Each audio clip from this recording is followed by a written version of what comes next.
Hoy vamos a terminar el tema de no temas. Yo he seguido investigando sobre este tema que me intrigó una serie de cuestiones.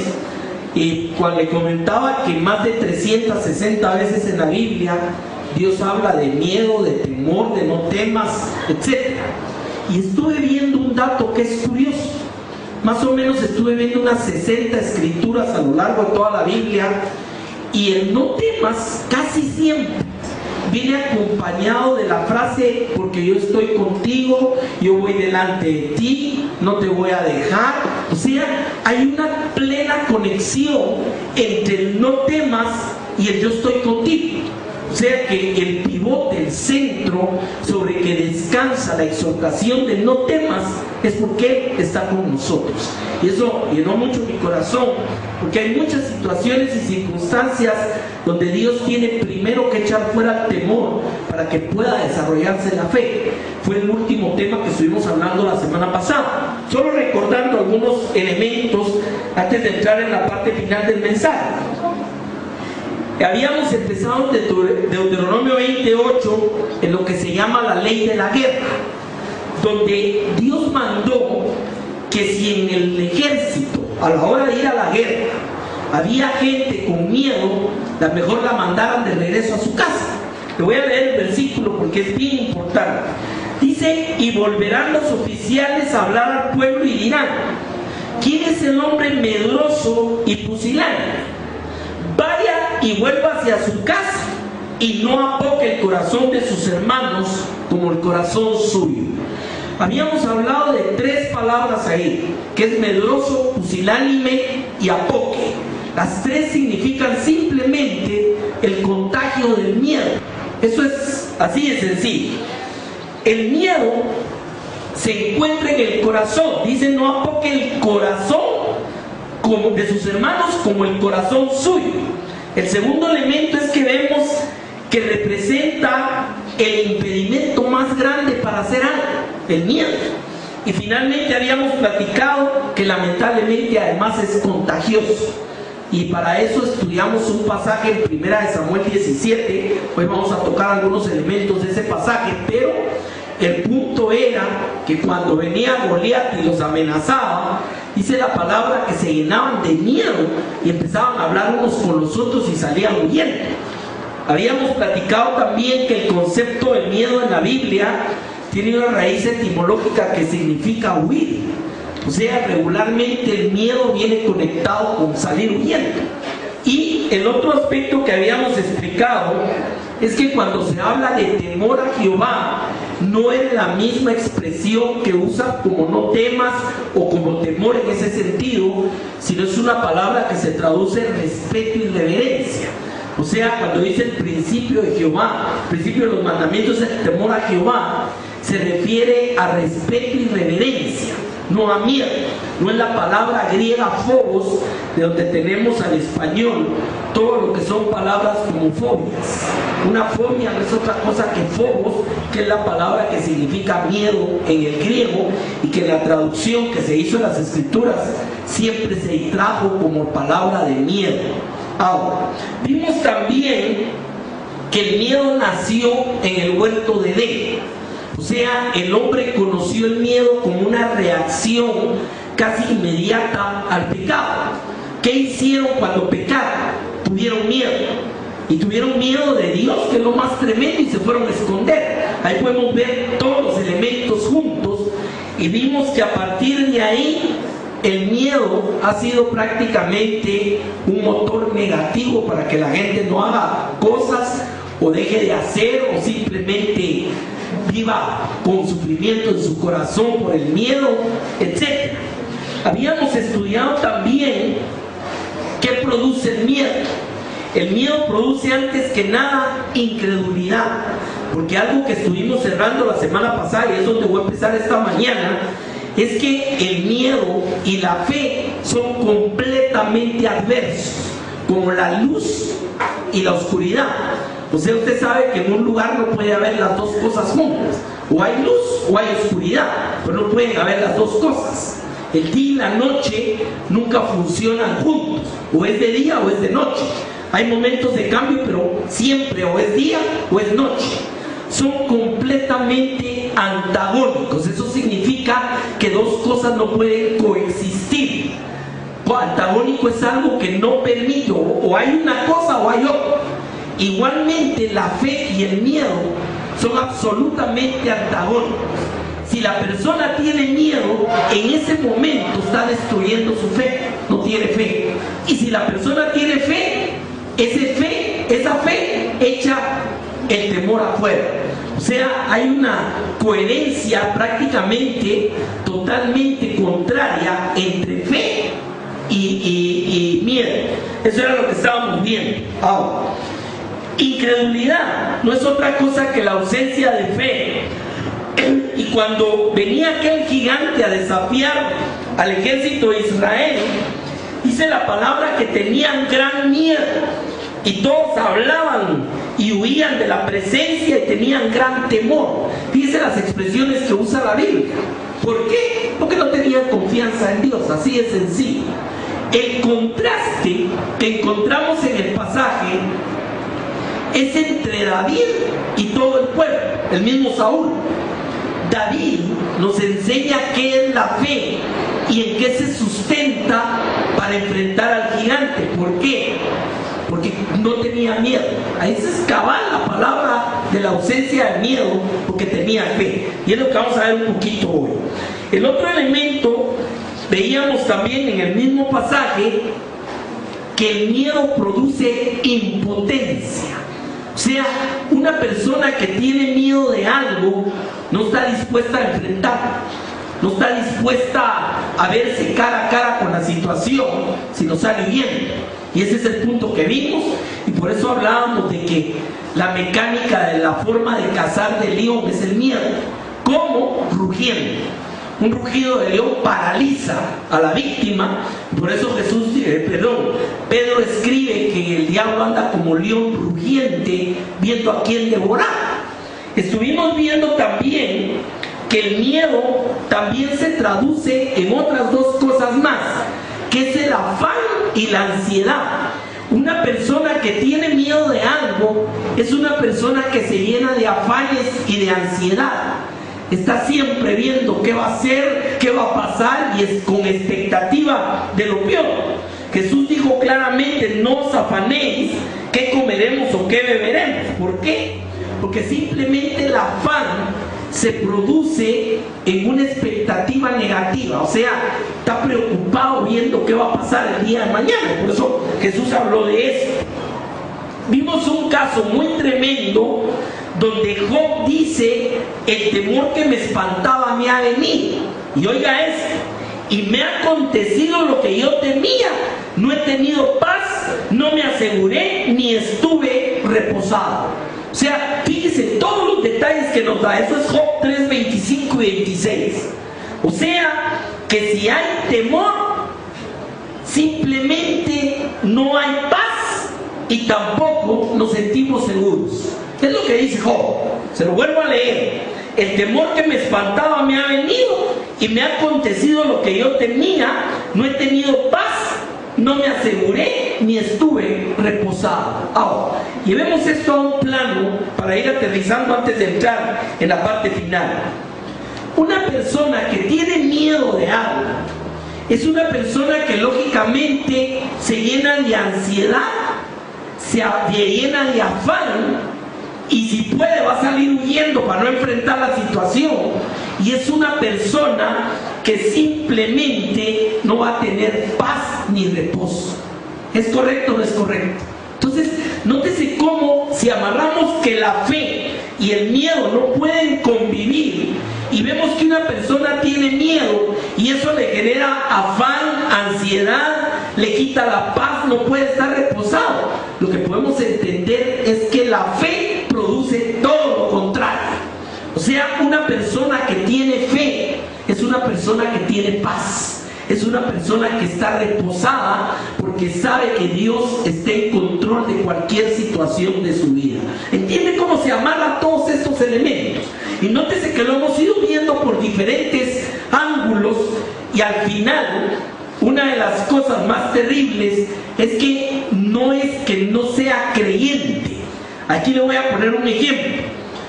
Si usted lee estas palabras de Job, el temor que me espantaba me ha venido, me ha acontecido lo que yo temía, no tengo paz, no me aseguré, no estuve reposado. Si usted lee eso, está leyendo el perfil de una persona que confía en Dios.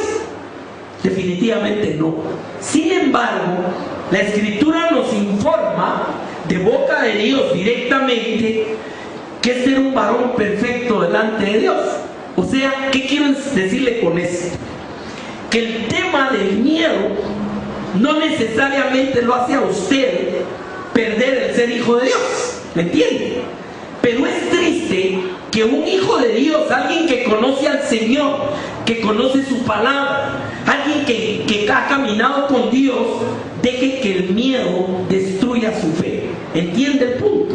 Y le voy a decir, en eso hay una gradación. El primer paso es la duda. La persona tiene paz, tiene reposo, tiene fe, confía en Dios. Pero cuando empieza a dudar, y si no, empieza a llenarse de temor, empieza a destruir esa fe. O sea que la duda es el arma que se usa el enemigo para destruir la confianza hasta llevar a la persona a una posición de fe, de miedo. ¿Entiende cuál es la gradación? Y ahorita lo vamos a ver en un pasaje. La semana pasada estudiaba, algo que sí estaba muy importante. Dice en Proverbios 29-25, el temor del hombre pondrá lazo, mas el que confía en Jehová será exaltado. Mira el contraste de temor y confianza. Y en Proverbios 6:2 dice: te has enlazado con las palabras de tu boca y has quedado preso en los dichos de tus labios. Una de las cosas, como se transmite más rápido como pólvora el miedo, es a través de la palabra. ¿Qué generaron los 10 espías que regresaron a decir que no podían entrar y que habían gigantes? ¿Qué fue lo que llenaron en el corazón de la gente que lo estaba oyendo? Miedo. Y cuando les dio miedo, ¿qué fue lo que decidieron? Pongamos un líder y regresémonos mejor a Egipto. ¿Se acuerda de eso? O sea, vemos cómo siempre el miedo genera definitivamente desconfianza en Dios, ganas de salir corriendo, y mucha gente tiene miedo de enfrentar ciertas situaciones. Hay gente que tiene miedo de ir donde el doctor por lo que le vaya a decir. Hay gente que tiene miedo de hablar con alguien por qué le va a decir. Hay gente que tiene miedo hasta de salir a la calle. Hay muchas formas de miedo. Eso yo le contaba que el otro día vimos un programa que se llamaba Fobias, que no es otra cosa que miedo. Hasta salió un caso de una señora, no se me olvida, que le tenía miedo a la luz del día. La señora solo salía en la noche de su casa. Son unas cosas terribles de eso. Ahora, vimos la semana pasada también que cuando viene Jairo a hablar con Jesús y le dicen que su hija murió, que ya no moleste al maestro, Jesús le da una respuesta que es lo que resume todo lo que hemos estado platicando. Le dice, eso es Marcos 5:36, no temas, cree solamente. O sea, nótese cómo sí se puede no temer, pero si usted tiene fe. Ese es el punto de esto. Y una cosa, si usted me dice, hermano, mire, yo voy a pasar para que ore por mí, para que el Señor me quite este temor, ¿es cosa de oración o es cosa de decisión el echar fuera el temor, hermano? Ahí dice, Jesús no le dijo, ven, hija, yo voy a orar por ti para que se te quite el miedo. No, le dijo, no temas, cree solamente. Amén. Ahora, vamos al siguiente pasaje, Mateo 8:24. Acompáñenme en esta escritura. He aquí se levantó en el mar una tempestad tan grande que las olas cubrían la barca. Y Jesús estaba ahí, pero estaba dormido. Y vinieron sus discípulos y le despertaron diciendo, Señor, sálvanos, que perecemos. Y él les respondió, oiga la respuesta de Jesús: ¿Por qué teméis, hombres de poca fe? Es el mismo principio, ¿no? ¿Por qué teméis, hombres de poca fe? O sea que en el grado que la fe es chiquita, el temor es más grande. Ya se dio cuenta. Y hay gente que llega al punto que está llena de temor, ya no tiene nada de fe. ¿Entiendes? Ahora, es natural asustarse, es natural como una reacción del instinto de conservación tener temor, especialmente cuando viene una turbulencia fuerte en un avión, especialmente en un barco también, cuando usted vea que a solas, da miedo, es normal. O sea, el Señor no está en contra de que usted tenga reacciones normales. El problema está cuando esas reacciones sustituyen la fe. Usted ya no ve a Dios, ya no confía en Él, porque ese es el rugido del león que va a devorar. ¿Entiende el punto de esto? Ahora, viene y les dice, ¿por qué teméis? O sea, ¿qué fue lo que Jesús vio inmediatamente en la vida de aquellos hombres? Lo que vio fue temor. Y le voy a decir una cosa, mi amado, el temor se ve. ¿Cuántos saben eso? Usted ve cuando alguien está lleno de temor. ¿Es cierto lo que digo o no? Se le ve a la gente, se le ve hasta en la cara cuando tienen temor de algo.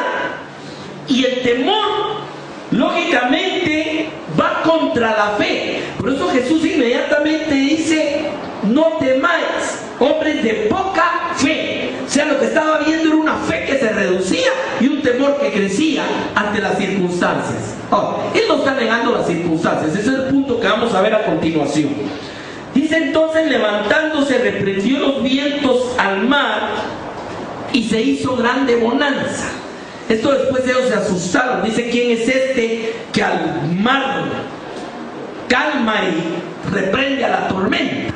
Están aprendiendo de quién es Él. Veamos otro pasaje con similares circunstancias. Mateo capítulo 14, verso 29.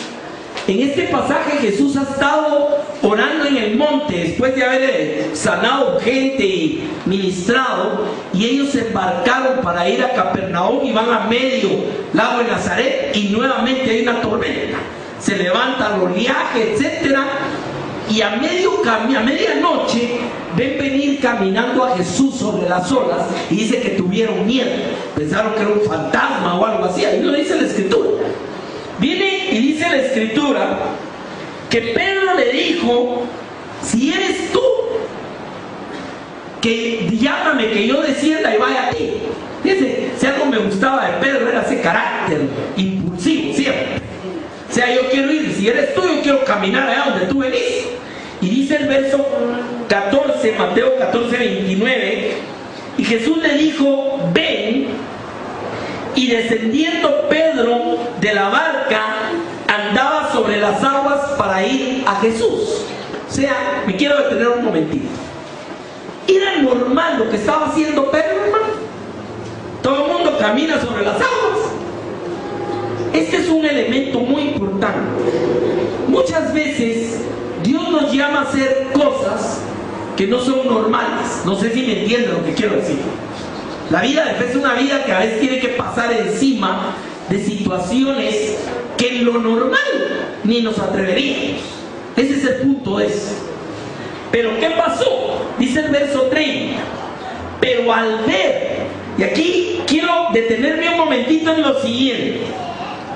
Usted sabe que nos comunicamos con un mundo natural a través de 5 sentidos naturales. Esos sentidos nos traen una información que muchas veces lo que produce en nuestra vida es miedo. Por eso cuando la gente ve las noticias, ve esto, ve lo otro, está llena de miedos, ¿me entienden? Pero no es que sea malo el ver, el problema es la reacción. Y eso fue lo que pasó a continuación. Oiga conmigo. Pero al ver el fuerte viento, tuvo miedo. Oiga la reacción de Pedro. Al ver el fuerte viento, me imagino, creo que soplaba y el agua chapoloteaba, le dio miedo. ¿Y cuál fue la reacción? Y comenzando a hundirse. O sea, cuando se destruye la fe y se incrementa el miedo, la persona se va a empezar a hundir. Y no estoy hablando literalmente de agua. Se va a hundir en sus problemas, se va a hundir en sus incapacidades, se va a hundir en sus afanes, en sus ansiedades. Y usted a veces ve a la persona que está yendo para adentro de los problemas y usted no lo puede sacar. ¿Por qué? Porque la persona está llena de miedo, de desconfianza, de incredulidad, de temor, de afanes. Ya no mira a Dios. Ese es el punto que le quiero ilustrar acá. ¿Entiende el proceso? Y esto empieza cuando la gente empieza solo a ver las circunstancias de su vida. Ahí empieza todo. Media vez la persona empieza a ver las imposibilidades, los problemas, las carencias, la situación negativa a su alrededor. La persona empieza a desprenderse de fe y empieza a entrar en miedo y se va a empezar a hundir en su propio problema. ¿Ya me entienden cómo funciona eso? Ahora, vino Pedro e hizo lo que cualquiera debe hacer en esta situación, hermano. Dice, dio voces diciendo, Señor, sálvame. Fíjese qué interesante es. Dio voces diciendo, Señor, sálvame. ¿A qué se refiere esto? Se refiere a que en los momentos que los problemas más agobian, que los problemas están produciendo temor en tu corazón, es cuando más debes extender tu mano y clamarle a Dios. Ahora, le voy a hacer una pregunta. ¿Qué es lo que naturalmente hace la gente cuando está cayendo en la espiral del problema? ¿Ir a buscar a Dios o alejarse más de Dios? ¿Me entiende el punto de eso? O sea, en el momento que la persona se está hundiendo, deja de ir a la iglesia, ya no busca a Dios, ya no ora, deja la palabra, está tan ocupado en los afanes, ansiedades y en el temor que le ha generado una situación que ya no tiene tiempo de buscar a Dios. Ahora, aquí Pedro nos da una tremenda lección, hermano. La lección es, primero, que si miramos las circunstancias, nos vamos a hundir. Punto uno. Y segundo, que lo único que nos puede sacar del lío es clamar a Dios y buscar su mano que nos levante. ¿Entiende el punto de esto? Y mire, parecerá muy sencillo, alguien podrá decir, eso yo lo sabía. Sí, pero la pregunta es, ¿está funcionando en tu vida? Ahí le voy a contar algo al final del mensaje. O sea, básicamente, el clamor a Dios. Hay un pastor que pone un ejemplo muy lindo. Y ahorita que vi al bebé me acordé. O sea, ¿por qué los bebés extienden sus manos a papá o mamá cuando se golpearon, cuando tienen hambre, cuando tienen necesidad? ¿Por qué levantan sus manos? Porque es una forma de que papá, mamá los traiga y les supla su necesidad. ¿Es cierto o no es cierto? Y de la misma manera, decía este pastor, cuando usted levanta sus manos a Dios, lo que está haciendo es expresándole su necesidad de Él. Y aquí lo vemos en Pedro. Señor, sálvame. Y dice la Escritura, verso 31, al momento Jesús extendiendo la mano asió de él. Y quiero que ponga mucha atención de lo que le dijo. Y le dijo, hombre de poca fe, ¿por qué dudaste? ¿Entiende el proceso otra vez? Otra vez, no temas, cree solamente. Se llenaron de miedo. ¿Por qué? Porque no creían, no confiaban. Eso quita la paz, crea ansiedad, crea afán. Miren todo el producto. Aquí lo que sucede es que aquel hombre va muy contento de caminar en el lago y va hacia Jesús, pero empieza a ver las olas, empieza a ver el entorno, y lo que empieza a perder es, se empieza a reducir la fe, y entonces el temor aflora y se empieza a hundir. Amén. Jesús entendía perfectamente el problema. Le dice, ¿por qué, hombre de poca fe? ¿Por qué dudaste? Porque la duda está destruyendo la fe. Y lógicamente dice la Escritura que se llenó de miedo. ¿Entiende cuál es la situación de la relación de una cosa con la otra vez? Fe, miedo. Fe, miedo. No pueden ser juntos, son completos. completamente antagónicos no pueden coexistir en tu corazón. O tienes fe o tienes miedo. Y si tienes miedo, aunque seas un hijo de Dios, vengas a la iglesia, ames a Dios, le cantes y lo que quieras, joven, un hombre delante de Dios, pero estaba lleno de temores.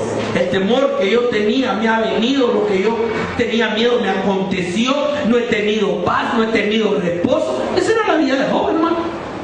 Fíjese que los hijos se juntaban para comer, dice, y para hacer fiestas, y el hombre andaba lleno de miedo, hasta ofreciéndole sacrificios a Dios, porque decía, quizás mis hijos pecaron y blasfemaron contra Dios. O sea, de eso ya no es natural. ¿Entiende el punto de eso? O sea, ya, y cuando vino la desgracia que el enemigo destruyó a la familia, lo primero que pensó, ese era el miedo que yo tenía. ¿Entiende el punto de esto? Hay una palabra aquí que es muy interesante, y es que el miedo atrae la obra de Satanás a tu vida. Oiga lo que estoy diciendo. El miedo es un imán para las cosas, para el poder del enemigo. Y la fe atrae el poder de Dios a tu vida. ¿Entiende cómo funciona esto? La responsabilidad está en cómo reacciona usted. Y es el último pasaje que vamos a ver esta mañana para ver esto en funcionamiento. Ahora, antes quiero detenerme nuevamente en 1 Samuel 17, verso 33 en adelante. Se recuerda que Saúl le dijo a David: no puedes ir contra aquel filisteo para pelear, porque tú eres muchacho y él es hombre de guerra. Ahora, quiero que le ponga mucha atención a qué responde David y basado en qué. Quiero que ponga esos dos elementos. ¿Qué responde y basado en qué? Oiga conmigo, 17:34. David respondió a Saúl: tu siervo era pastor de ovejas de su padre.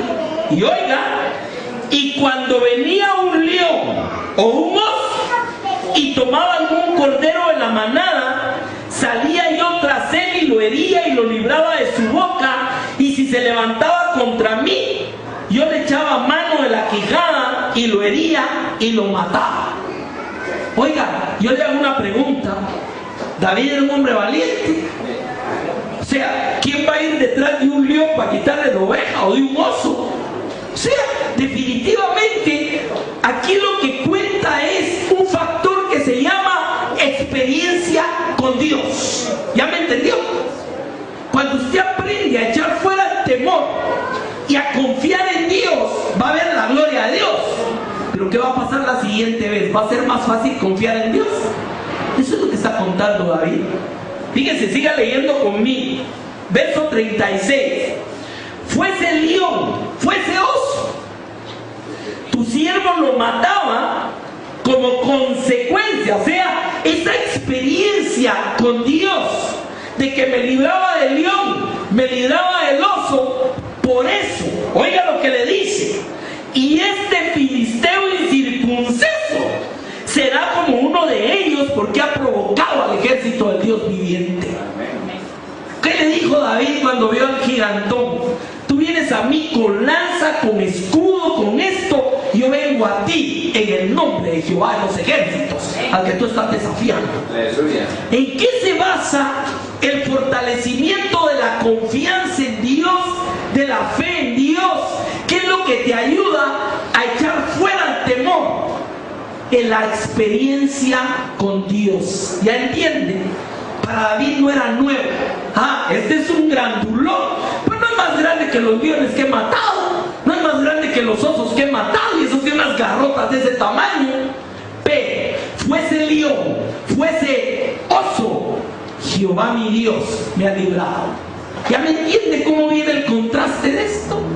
Lo que pasa, mi amado, es que se nos olvida muy rápido de las que nos ha librado Dios, y ahí tenemos problemas. La gente empieza a llenarse de temores, de miedos, se contagia, la gente empieza llena de afanes, de ansiedades, no tiene reposo, no tiene paz, todo lo que hemos visto. Y se les olvida que en iguales circunstancias Dios ya los ha librado antes. Yo le voy a hacer una pregunta. ¿Cómo cree usted que hubiera reaccionado Pedro una segunda vez si se hubiera tenido que bajar a caminar en el agua hacia Jesús, ¿qué hubiera recordado? ¿Qué hubiera pensado Pedro al ver los vientos y el aire y las olas? Posiblemente le hubiera dado cierta cosita, no decir que no, pero hubiera dicho: pero voy hacia aquel que la vez pasada me agarró y me sacó, o sea que no hay peligro. ¿Es cierto lo que estoy diciendo? ¿No es cierto, hermano? Entonces, si nosotros empezamos a recapitular las veces que Dios nos ha librado, vamos a fortalecer nuestra fe y vamos a aprender a echar fuera el temor. ¿Cuántos están entendiendo esto, hermano? Pero se nos olvida. O sea, Israel en pasado había visto la gloria de Jehová, que abrió el mar rojo, que pasaron en seco, que echó a los enemigos. Pero cuando llegaron a la tierra prometida, se les había olvidado todo. Ah, no, usted ahí hay gigantes, hay muros, no, ahí no vamos a poder. Se les olvidó el Dios de la gloria que habían conocido. ¿Entiende cuál es el problema? O sea, las experiencias que Dios te da en la vida, mi amado, es para fortalecer, es para estructurar, es para fortalecer tu fe. Que cuando vengan situaciones y circunstancias, no te olvides que Jehová tu Dios está contigo. ¿Entiende el punto de esto, mi amado? Usted ya sabe cuál fue el resultado del pasaje. El Señor libró a Pedro nuevamente, extendiendo su mano ha sido de él. Y ahora David, conociendo esas experiencias con Dios, es que se atreve a decir: sea león, sea oso, no hay problema. ¿Por qué? Porque David podía entender. Oiga, verso 37 y subrayenlo con foquitos. Ese es el cierre de esto. Oiga, añadió David: Jehová, que me ha librado de las garras del león y de las garras del oso, él también me librará de las manos del filisteo. Lo que quiero llamarle aquí la atención, mi amado, es que David no está presumiendo de su valentía. No está diciendo: que se me venga ese gigantoco que si ya maté leones, yo lo voy a matar. No, momento. ¿En qué está basando él su seguridad, hermano? ¿En qué se está basando? Oiga, Jehová me ha librado. O sea que David estaba plenamente entendido que no era por su capacidad, no era por su tamaño, no era por su habilidad, no era por su valentía, era porque Jehová lo había librado. ¿Estamos claros ahí? Ahora, apliquémoslo al revés. Así como estaba consciente de su tamaño, de su inexperiencia, del tamaño del gigante, estaba consciente que Jehová lo había librado. Pero al revés, hermano, en la vida de David, le pregunto, a él le interesaba que el otro era grandote y él era chiquito, que el otro era hombre de guerra y él era joven, que era incapaz incluso de cruzar una espada con el otro. ¿Por qué? Porque no estaba confiando en su fuerza, no estaba confiando en su experiencia, estaba confiando en aquel Dios que me ha librado de las garras del león y me ha librado de las garras del oso, así que también me va a librar de la mano de este filisteo. ¿Entiende el punto? ¿Por qué Sadrach, Mesach y Abednego se dejan echar en el fuego ardiente, hermano? Porque dijeron: nuestro Dios puede y nos librará. ¿Es cierto o no? ¿Qué era lo que había en su corazón? ¿Por qué Daniel se deja ser echado en el foso de los leones? Confiaba que el Dios lo podía librar de los leones. Ahora, le voy a poner el máximo de esto. ¿Y por qué Jesús, dice la Escritura, que alzó su vista y viendo el camino hacia donde iba en la cruz, sabía que Dios no dejaría su alma en el Seol y que lo iba a levantar de la muerte? ¿Entiende el punto de todo esto, hermano?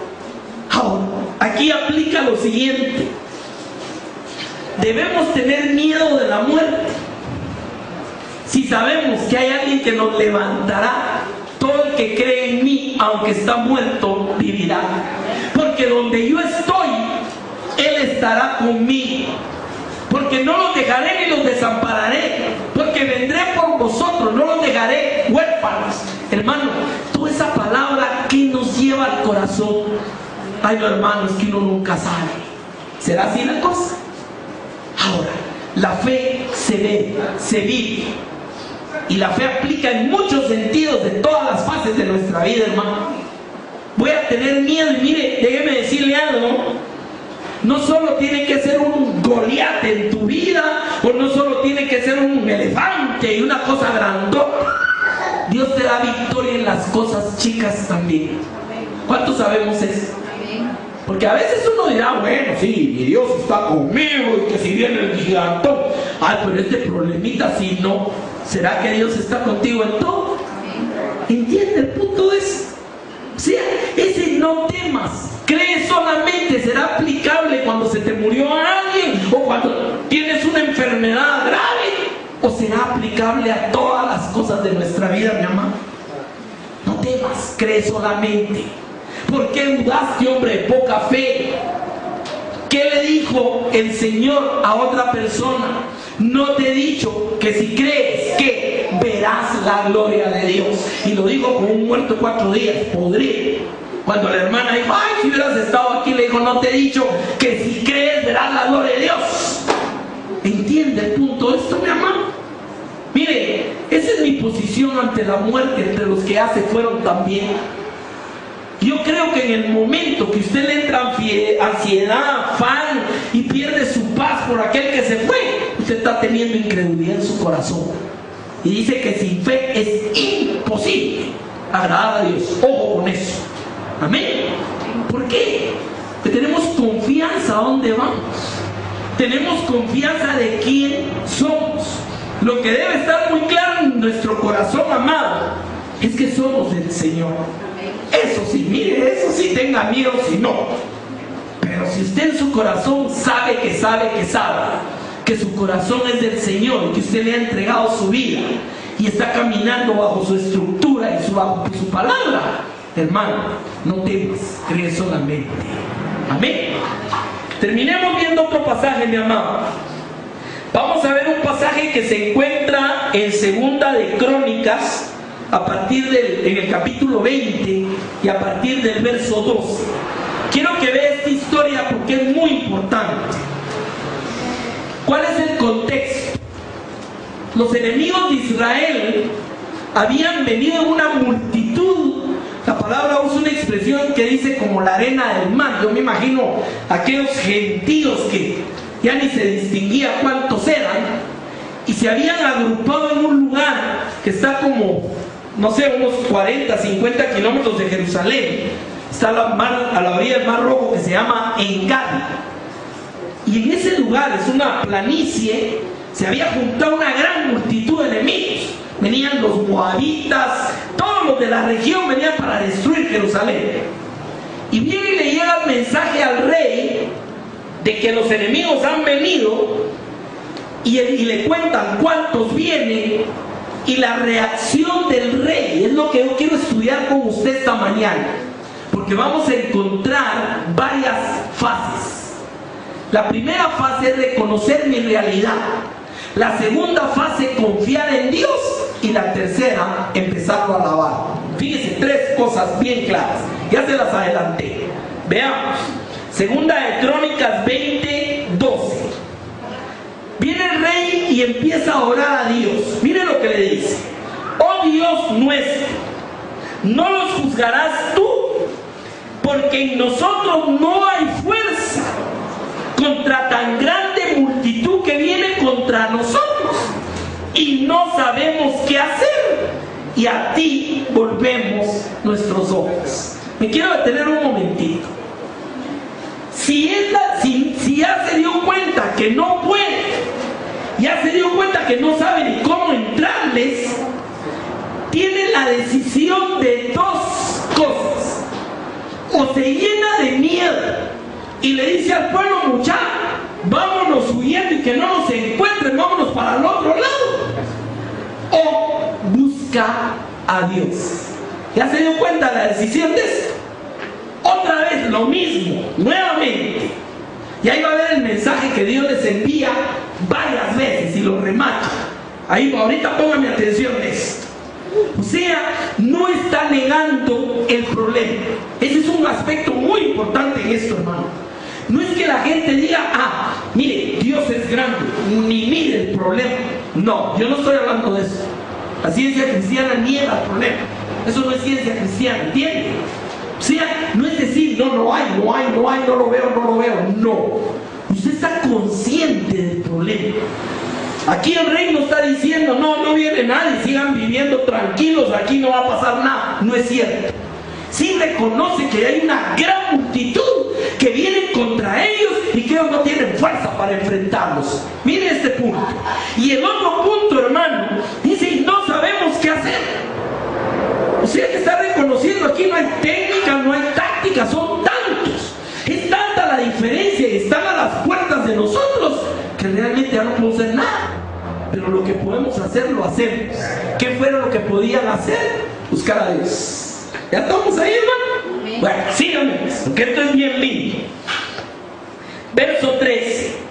Y todo Judá estaba delante de Jehová, con sus niños y sus mujeres y sus hijos, y estaba Alijaciel, hijo de Zacarías, hijo de Benala, hijo de Belías, de Geliel, hijo de Matanías, levita de los hijos de Asaf, sobre el cual vino el Espíritu de Jehová en medio de la reunión. ¿Qué es lo primero que Dios va a hacer cuando la gente reconoce el problema, pero le busca? ¿Qué es lo primero? Mandarle un ángel con espadas de oro para que vean que hay un ángel ahí. Lo que le va a mandar va a ser palabra. ¿Cuántos se están entendiendo conmigo? Palabra. Ese es el método de Dios. Ay, no, Señor, que dame una señal, que Señor, si el sol hoy sale cuadrado, yo te voy a creer. No. Lo que va a mandar es palabra. O sea, mandó su espíritu sobre un varón levita. Ahora, quiero que ponga mucha atención. ¿Qué les dice Dios? Aquí está la clave de todo. Oiga lo que les dice Dios. Verso 15. Y dijo: oíd, Judá, y todos vosotros, moradores de Jerusalén, y tu rey Josafat, Jehová os dice así. Oiga lo que Dios les contesta. Mírenlo conmigo. Primero, no temáis ni os amedrentéis delante de esta multitud tan grande. ¿Qué es lo primero que Dios tiene que preparar para que confíen en Él, hermano? No tener temor. No temas, cree solamente. ¿Por qué dudaste, hombre de poca fe? O sea, Dios no puede tratar con tu problema y con tu vida si estás lleno de miedo. ¿Ya me está entendiendo cuál es el problema aquí? Entonces, no, la gente, no, Dios es el que lo haga, yo no tengo miedo. ¿Será que funciona así, hermano? O sea, nótese que nuestra responsabilidad, ¿cuál es? Hacer y enfrentar a la multitud, al gigante. No, es aprender a echar fuera, ¿qué? El temor. ¿Ya se dio cuenta de eso? O sea, lo primero que Dios les manda a decir: no temáis ni os amedrentéis. Aquí hay otra palabra, ¿se acuerda? Pusilánime, apocado, hay un montón de formas. Medroso. ¿Qué es medroso? Es amedrentado. ¿Qué es una persona amedrentada? La que el mismo miedo la hace ver al gigante más gigante. Eso es estar amedrentado. Entonces, y no les niega que es una multitud. Dios no les manda a decir: no temáis, no os amedrentéis, porque estos son poquitos. No, delante de tan gran multitud. Dios les dijo: entren y posean la tierra. No les dijo: les voy a hacer a los gigantes enanos para que ustedes puedan. No, Dios nos manda a enfrentar gigantes. Mire, hay un libro precioso de Max Lucado que se llama Enfrentando tus gigantes, que trata de eso precisamente. Ahora, vemos el punto. Mire, en la vida de toda persona hay gigantes, hermano. ¿Cuántos sabemos eso? Hay cosas que nos dan miedo. Hay cosas que nos generan ansiedad, que nos quitan la paz. ¿Es cierto o no es cierto? Y claro, a veces nos las buscamos y nos metemos nosotros en el lío. Recuérdense que hay diferentes orígenes de esto, pero el punto Dios tratar con su pueblo, lo primero es: miren, no tengan miedo ni se amedrenten. Esa es la primera. ¿Ya se dio cuenta otra vez? Sigamos leyendo. No temáis ni os amedrentéis delante de esta multitud tan grande. Ahora, ¿por qué? Cuando Dios dice no tengas miedo, es porque hay una razón. Busque su concordancia y busque: no temáis, no temáis, no temáis, y va a encontrar: porque estoy contigo, porque no te dejaré, porque yo soy tu Dios, porque yo voy delante, porque yo te envío. O sea, el por qué Dios nos dice no tengas miedo es porque Él está en el asunto. ¿Cuántos sabemos eso, mi amado? Dios está en el asunto. Mire, Moisés llegó a entender esto y ¿sabe qué le dijo a Dios? Le dijo: mira, Señor, si tú no vas a ir conmigo, mejor déjame aquí de una vez. ¿Me entiende el punto? Y por eso David llegó a entender el poder de Dios sobre su vida, y por eso podía decir: Señor, contigo arrebataré ejércitos y asaltaré muros. Y aunque un ejército acampe contra mí, yo no temeré, porque Jehová es mi luz y mi salvación. ¿Entiende cómo amarra todo otra vez, hermano? O sea, vuelvo a hacerle una pregunta desde el principio del mensaje. ¿Será que el temor tiene mucho que ver en nuestra victoria o no, hermano? Y es algo tan sencillo de sentir. Creo que más fácil es sentir temor que valor. ¿Es cierto, no? Ay, es que mires que a mí me da miedo tal cosa. Ay, no mires que yo vivo pensando y si tal cosa. Y pierden la paz, la ansiedad, se empiezan a afanar, no hay reposo. La gente ahí está vuelta y vuelta en la noche, no puede dormir pensando y si tal cosa, y si tal, y si no sé qué. ¿Cierto, no? Dice: qué maravilloso es el Señor acá, hermano. Sigamos viendo. ¿Por qué les dice no temáis ni os amedrentéis? Porque no es vuestra la guerra, sino de Dios. Y eso es lo que les manda a decir el Señor, hermano. ¿Será que el pobre Josías se fue a su casa, se tomó su coca con hielo y se acostó a dormir en paz? ¿Sí o no? Dice que por eso Jehová guarda nuestro sueño, hermano. Dice que es bendición de Dios. Jehová le da el sueño a sus justos, dice. ¿No ha leído eso, hermano? No se tiene que tomar diazepanes ni nada. Tiene la paz de Dios en su corazón. Sigamos leyendo esto. Dice el verso 16. Aquí viene otra cuestión: instrucciones. O sea, no solo es, tal vez ese día se puede recostar a su casa, pero hay instrucciones que seguir. Siempre. No temas, cree solamente, vamos a tu casa. ¿Sí o no? O sea que hay algo que Dios me va a pedir que yo haga, porque es donde estoy demostrando que boté el miedo y que tengo confianza en Él. ¿Correcto? ¿Qué hizo David? El Dios que me ha librado del león, del oso, me librará de él. Y corriendo a la línea de ataque, le dijo: tú vienes a mí con espada, lanza, yo vengo a ti en nombre de Jehová de los ejércitos. Y hermano, yo estoy casi seguro, convencido 100%, hermano, que esa pedrada no salió de la fuerza de David. Yo me imagino un ángel por ahí que la agarró y le hizo así el brazo cuando tiró la piedra, y otro la puso así todavía midiendo. Aquí en medio los dos hombres le vamos a pegar la pedrada. Imagínense que la pedrada lo mató de una vez, se le metió en la cabeza, hermano. Un jovencito, una pedrada de ese tamaño. Sí, ese es Dios, ¿se entiende lo que quiero decir? Pero eso sí, le hubiera pegado la pedrada, si aquel se hubiera ido detrás de Saúl, de veras que está grandote, ¿verdad? Mátalo, Dios. No. Y fíjense que hay un mensaje que le di a un hermano hace tiempo que me gusta mucho también. ¿Qué hizo cuando le pegó la pedrada y cayó aquel hombre? Dice que corrió inmediatamente y con su propia espada lo descabezó de una vez para que dejara de, no iba a haber miedo ahí. Ese es Dios, ¿se entiende? Y este hermano hablaba de un tema donde un día lo vamos a tratar interesante. Decía: muchas veces Dios vence a tus enemigos, pero tú lo dejas ahí, no les vuelas la cabeza, pues se vuelven a levantar.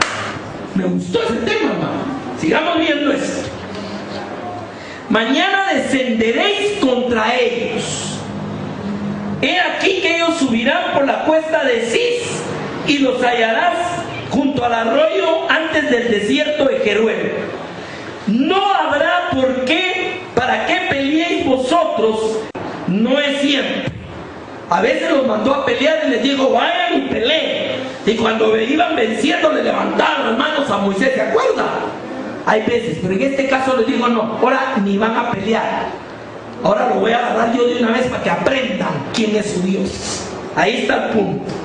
Y dice, estad quietos y ved la salvación que Jehová hará con vosotros, oh Judá y Jerusalén. Y oiga otra vez, vuelvo a repetir lo que les dice Dios. No temáis ni desmayéis, salid mañana contra ellos. ¿Por qué? Porque Jehová estará con vosotros. ¿Ya entendió otra vez? No temáis ni desmayéis. ¿Cuál vimos que era una de las reacciones de temer? Desmayar. ¿Por qué la gente baja la guardia y dice, no, ya probé, mire, ya me aburrí? Es que mire, usted no sabe todo lo que yo he tratado. ¿Por qué? Porque desmayan. Amén. Dice, no temáis ni desmayéis. Primero no temáis ni os amedrentéis. Ahora es no temáis y no desmayéis. ¿Por qué?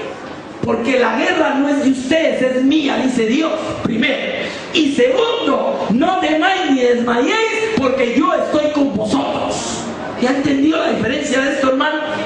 Y dice la Escritura, verso 18, entonces Josafat se inclinó rostro a tierra, y asimismo todo Judá y los moradores de Jerusalén se postraron delante de Jehová y adoraron a Jehová. Mire, ya había habido victoria, ya el enemigo estaba destruido, ellos empiezan a alabar a Dios. O sea, que la fe que echa fuera el temor es una fe que va parada adorando y alabando a Dios, aún antes de ver la victoria. ¿Ya me entendió todo el orden de esto? ¿Qué era lo primero que hizo Dios? Lo primero que hizo fue, no teman ni se amedrenten. Esta guerra es mía. Luego les dice, vayan, salgan y no tengan temor ni vayan a desmayar, porque yo estoy con ustedes. Ahora viene la reacción del pueblo. Empiezan a adorar a Dios. Ya no les tengo que contar cuál es el final de la historia, ya se lo imagino, ¿no? O sea, eso es el Dios que servimos. ¿Qué es lo que nos ata? ¿Qué es lo que nos amarra? ¿Qué es lo que el enemigo hace en la vida del hombre? Meterle miedos, meterle temores, hacerlo sentirse incapaz, lleno de afán, de ansiedad, empezar a ver las circunstancias, empezar a pensar que nada cambia, que no puede, que es incapaz. Esa es obra del enemigo, hermano, entendámoslo. ¿Por qué la gente le tiene miedo? Mire, hay tantas cosas. Miedo a un examen, miedo a una persona, miedo a un trabajo, miedo a mil cosas. ¿Por qué? Porque no confiamos en Dios, hermano. Pero ¿qué pasa cuando usted empieza a no temer, a no amedrentarse, a echar fuera el temor? Usted va a empezar a ver la gloria de Dios. Y vuelvo a terminar con Juan capítulo 11, ahí está ese versículo. No te he dicho que si crees verás la gloria de Dios. Hermano, métase en su corazón y en su cabeza esto. Mateo 28:20. He aquí, yo estoy con vosotros todos los días hasta el fin del mundo. Pregunto, ¿ya se acabó el mundo? Entonces sigue conmigo. No, mire que Él se fue al cielo. Momento. Yo estoy con vosotros hasta el fin del mundo. ¿Y sabe por qué solo hasta el fin del mundo? Porque a partir del fin del mundo usted va a estar con Él, ya no solo Él con usted. O sea que todo el mundo nunca lo va a dejar. Y el otro versículo es Lucas 12:32. Oiga lo que dice Jesús.